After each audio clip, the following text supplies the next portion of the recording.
मैं चंडीगढ़ में रहता हूँ और शुक्रवार की शाम को मेरे 3 दोस्तों ने बियर की 3 पेटी उठाई और मुझे अपने आइस बॉक्स के साथ तैयार रहने के लिए कहा, क्योंकि हम शिमला जा रहे थे। हम कार से शाम 7 बजे के आसपास चंडीगढ़ से निकले। हम शिमला में जहाँ जा रहे थे उसके बारे में कोई जानकारी नहीं थी। हमारा दोस्त जो कि गाड़ी चला रहा था, उसने हमें बताया कि उसके एक दोस्त का शिमला में एक गेस्ट हाउस है। हमें बस इतना ही पता था। हमें ये नहीं पता था कि ये हमारी ज़िंदगी की सबसे खौफनाक रात होगी। रास्ते में हम ट्रैफिक में फंस गए। हम ट्रैफिक से बाहर निकलते निकलते रात के 9 बज गए और हम में से 3 लोगों ने 2 पेटी बियर पी ली थी और शिमला पहुंचते ही हमने बियर की अपनी आखिरी पेटी आइस बॉक्स में रख दी थी। हमने वहाँ किसी जगह पर खाना खाया और समर हिल गेस्ट हाउस की ओर चल दिए। गेस्ट हाउस एकदम सुनसान रास्ते पर था, जैसे कि ये कोई भूतिया रास्ता हो। जब हम वहाँ पहुँचे तो रात के करीब 10 बज रहे थे और वो जगह बिल्कुल भूतहा घर जैसी लग रही थी।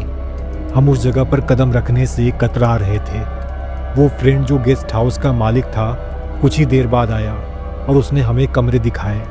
हमें 4 अलग अलग कमरे दिए गए और जैसे ही गेस्ट हाउस के मालिक जा रहे थे, उन्होंने कहा, खिड़कियां या दरवाजे मत खोलना, चाहे उन्हें कितनी बुरी तरह से खटखटाया जा रहा हो। और तभी मेरे रोंगटे खड़े हो गए।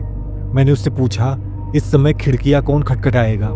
और जैसे ही मैं खिड़कियों पर लगे पर्दे खोलने ही वाला था, उसने मेरा हाथ पकड़ लिया और कहा, रात बीत जाने दो, पर्दे या खिड़कियां मत खोलना। इस समय हम हल्के नशे में थे और उस रात वहाँ सोने का यही एकमात्र कारण था। मालिक के चले जाने के बाद हम सभी एक ही कमरे में चले गए, जिसमें एक खिड़की थी जहाँ से हम अपनी कार पार्किंग देख सकते थे। आधी रात को खिड़की और दरवाजे खटखटाने की आवाज़ आई, लेकिन हमने दरवाज़ा नहीं खोला। रात बीत गई। हम अगली सुबह उठे।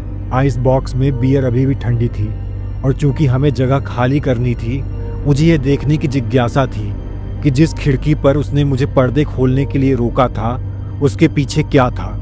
इसीलिए मैं गेस्ट हाउस के बाहर से खिड़की के पीछे की जगह देखने गया और मैं देखकर हैरान रह गया। ये एक गहरी खाई थी। किसी के खड़े होने और दस्तक देने के लिए 1 इंच भी जगह नहीं थी।